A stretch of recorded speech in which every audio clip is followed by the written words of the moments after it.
Hey, Dog Nation. Chris Keywert here with Dog News Daily, presented by DoMyOwn.com. Thanks to our sponsors at DoMyOwn.com, your source for lawn care, home and garden, also pest control. I'll give you kind of a little bit of feedback on me and have my experience with DoMyOwn.com. I'm really not so much a hands-on guy. Most hands I usually do is light bulbs and light switches. Typically, that after that, the only thing these hands are doing is making a phone call to the handyman. But one thing I am noticing here with my bills is how expensive things are getting, and that is, lawn care. Always having to call someone out for pest control. I got carpenter bees all eating up my deck, guys. So once I saw this bill just adding up and adding up, I got online. I found DoMyOwn.com, and it's dummy proof, guys. It was how-to videos, fast free shipping to my door. Next thing you know, guys, I'm pulling weeds. I'm spraying everything down, getting rid of those carpenter bees, and now I'm DIYing like a pro. So shout out to the DoMyOwn.com and the team over there. They're all big dog fans, so that's always a great plus. But thank you for your support for Dog News Daily. And let's get on with talking about some Bulldogs. Here we are, day before kickoff against Austin Peay 2018 season. Just a fantastic time of year. Every team right now has so much hope, besides the teams that played on Thursday night. But everyone has so much hope. Dog fans, we are so excited. We can't believe about what's about to happen. Just really what Kirby's got the program just rolling right now. So we're sitting in a great spot, but there's a lot of question marks on this team. If you check out dognewsdaily.com, I put in a article on Thursday, I believe. I ended up posting it. It's called my 3 and out feature.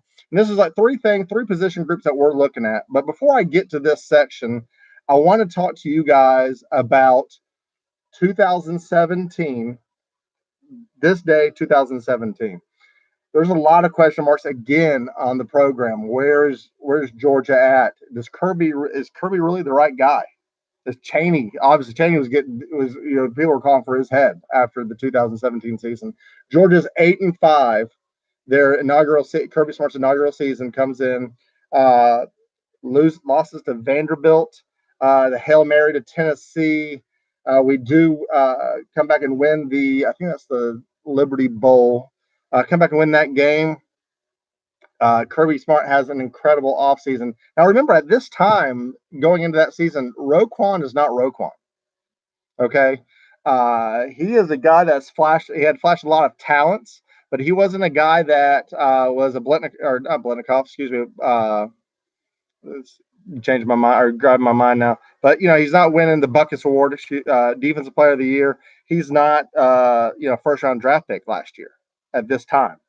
Then Kirby Smart sees the talent that he has. Mel Tucker sees the talent that he has, and they cultivate the defense for Roquan to make plays.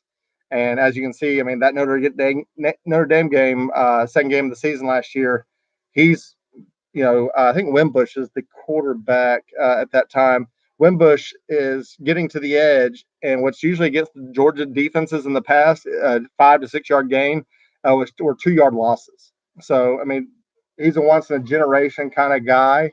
He's a Jarvis Jones esque. I think he's actually a better player. But the day before the Appalachian State game, I mean, there's upset alert. Georgia could lose to App State. Kirby was hesitant and was not going to go through another season like he had before. He was not going to start another freshman. Jake Fromm might have been a little bit more talented. Not talented, a little bit more, game ready than Easton was at that time. But he wasn't going to go through that again with the freshman starting quarterback. Third series in, what happens? Easton trips over his feet, hurts his leg. It's Fromm's team from now on. So they go on. I believe they win that game 31-10. Wims makes an incredible touchdown catch. So that's just something that you're thinking about as you're going into this season. We're a completely different program one season in. Our hopes are a lot different. We now have national championship aspirations. Shout out to Barrett Sallee. He's actually called Georgia in the national championship game last year. I don't recall if he said they would win it all, but he did call them in the national championship game. So shout out to Barrett on that. But I didn't see it. I'm not sure what, I think we were pretty happy with a 10-3 season last year. Uh, and just knowing that I think, a lot of people that I talk with, they're very close to the program and are big Bulldog fans, longtime Bulldog fans, thought this year was actually the year for the Bulldogs. Even with Sony and Chubb graduating, they thought this is the year. I think they're probably still a year away from just being the dominant force. But now, hey, guys, we're going into the season a top 3 team, and it's all on us. The kind of nice thing is we're kind of the not talked about top 5 team, if that's possible. We're so young at a lot of different positions. That's something that we'll talk about here in just a second. On speaking of my 3 and out feature, I just talked about. But we're just so young at a lot of key spots. All the craziness that's going on and unfortunate news that's going on up there at Ohio State. It's getting them a lot of attention. Alabama, of course, is getting a lot of attention, really with their quarterback situation. And then also you're looking at Clemson. Everyone's just thinking that they've hung the moon with their defensive line, and they've got a lot of talent on that team, no doubt. But that's something that we want to. It's kind of nice for Georgia to kind of play under that radar again and have a little bit of chip on their shoulders. Fromm's not getting a lot of respect as he deserves. I saw, I think it was an ESPN article and saying, look at all the SEC returning quarterbacks, and Fromm's not even mentioned. So, love that guy going into the season with a chip on his shoulder. So I'll get to the article now and talk a little bit about it. If it's something that you feel like you want to read in depth, I'll probably scan more over it and then talk in depth about it. So go to the article at dognewsdaily.com, 3 and out feature before, and see what we're going to be watching for the game on Saturday. So first group that we are really intrigued to watch is the secondary.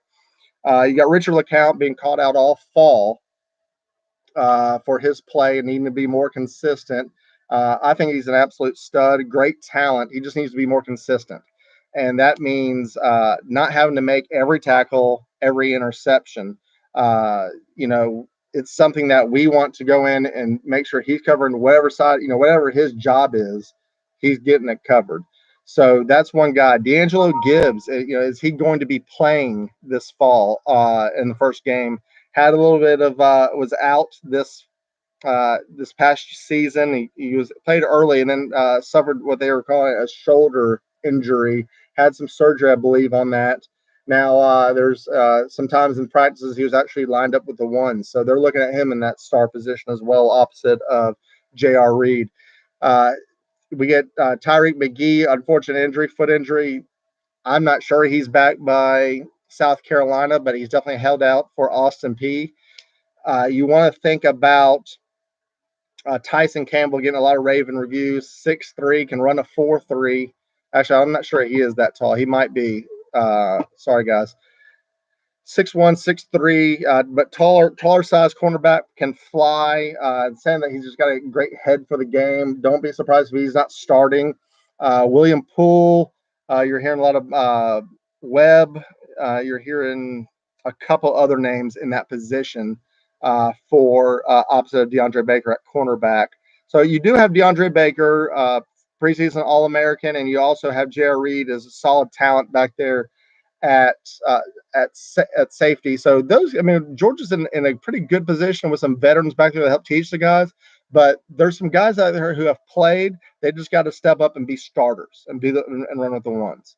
So that's something that we're looking for, seeing what the rotations are going to be. Obviously, we want to see who's going to be out there on the opening drive, but we want to see what those rotations look like and how they gel as a cohesive unit. Speaking of cohesive units, the next group that we're really interested in watching are the wide receivers. Doesn't sound like Terry Godwin's going to be playing this week. He had a knee injury that Kirby mentioned early in the season or early in the fall camp.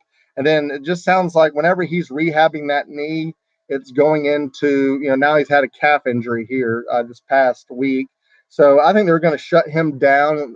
Only thing, whenever you're having something like that, when it goes from a knee to a calf, to your body's just not responding properly, that's something that rest only can heal. So they're probably going to shut him down, try to get him ready for Columbia week 2. So I want to see how the group kind of goes together here. Two guys I'm really interested in seeing is Riley Ridley. Huge national championship game, stepped in for Javon Wims when he got injured in the game. But Riley Ridley is something that he's kind of preached about in the offseason about being more consistent himself, and showing that he can produce like he did in the national championship game on every Saturday basis. So I think he steps into that role, and I'm really to see how he comes out first game, and how he performs. Next person is obviously, I think all of Dog Nation wants to see this guy, is Demetrius Robertson. How is he going to be used? He's a burner. His freshman year of California, he had, I think, 50 catches, around 700 plus yards. So the guy's a burner. He's definitely is Georgia going to treat him as a deep threat, or is Georgia and possibly use him in those jet sweeps like they do with Cole and some of the other guys? So that's something that I'm interested in seeing how they use Robertson. And definitely those two guys we want to keep an eye on. I think Mecole Hardman has a great season this year, as well as look out for Landers. Another guy I'm really high on is Jeremiah Holloman. I think his physically is there. There's kind of a depth not issue, but there's a lot of guys that are quality guys in front of him. But he makes plays, and every fall or every practice that we attended, he looked like he had a great time in connection with Justin Fields. Last but not least, on 3 and out here, we are really interested in seeing the linebackers. Right now, we're thinking it's Natrez Patrick, Juwan Taylor probably. Right next to him, Monty Rice. One of those two is really not solidified yet. You're going to see DeAndre Walker at one outside spot, and then could be Beal, could be Brenton Cox. Just really depends on how the lineup is in the beginning. Whenever everyone's talking about starters and ones and twos, it really just depends on the formation that's out there right after the kickoff. If they're out there in a run set, we're not going to have 9 defensive backs out there. We're going to have more guys in the box. So that's something that we really want to look at, see how the linebackers are going to be lined up, and what those rotations are as well. Brenton Cox is an absolute stud. He'll be more kind of the end, probably playing that role. Walter Grant will be in a good bit. Look for him. They actually played a little bit of him in the star position in the backfield as well. So once again, as Kirby had mentioned, right before the season, or right before, I think it was last week in a press conference, it really just depends on the package and where these people are going to play. I'm cheating here a little bit, as I did in the article. 3 and a, I said 3 and out. I've already named 3 position groups that we're going to be looking at. Last but not least, I want to see Justin Fields. We all want to see Justin Fields, right? We want to see what the hype's about. Want to see why the outside media is thinking there's some type of quarterback competition. There's not. It's Fromm's been running with the ones all along. So it'd be interesting to see how Fromm does this. How Fromm does. What packages are they going to put Justin Fields in? If we get a long run return on an opening kickoff, we're on the 40. Do we put him in? Are we going to substitute out right in the middle of a drive, or similar to what Rick did with Shockley and Green? It was more like, this is your drive. We're not, substituting you guys in and out. It's not like the Florida days with Steve Spurrier. It's basically going to be, that's what we're going to see. If it's a red zone package, do they bring Fields in? If it's a good situation, do they put Fields in? They're going to put him in a situation to be successful. Just very interested to see how that happens, how much time he's going to get. Our prediction for tomorrow's game, we're talking with a lot of our staffers. We're thinking it's going to be somewhere around 48-10, 44-10, something like that. We're going to play a lot of ball control. As much as Kirby has brought the blueprint over to Athens from Tuscaloosa and from Alabama, I'm thinking, Bama would get up 17 points, 20 points, and shut it down, running the ball. So, that means more harrying, more Holyfield just punching the ball. Let's get it in. We got control of this game. So, are we going to score 56 points on Saturday? It's doubtful. It can happen. We get some defensive scores. But 48-10, 48-7, something like that is what we're predicting. Uh, Thinking Fromm has a big day. I think we start throwing it a little bit early and then using the ball control on the run game. So 48-10 is what we're shooting for, is what we're predicting for tomorrow's game. We will be back here live on either Sunday or Monday. We're not sure yet.